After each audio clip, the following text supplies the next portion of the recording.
اور ہم نے فرعون کو اپنی سب نشانیاں دکھائیں مگر وہ تکذیب اور انکار ہی کرتا رہا۔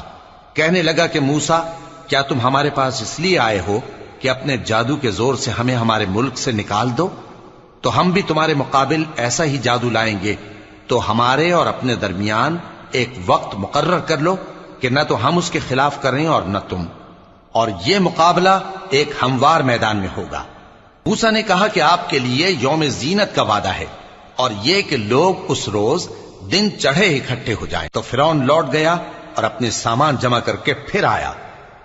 موسیٰ نے ان جادوگروں سے کہا کہ یہ تمہاری بربادی ہوگی، اللہ پر جھوٹ نہ باندھو، وہ تمہیں عذاب سے فنا کر دے گا، اور جس نے جھوٹ باندھا وہ نامراد رہا۔ تو وہ باہم اپنے معاملے میں جھگڑنے اور چپ کے سرگوشی کرنے لگے۔ کہنے لگے یہ دونوں جادوگر ہیں، چاہتے ہیں کہ اپنے جادو کے زور سے تم کو تمہارے ملک سے نکال دیں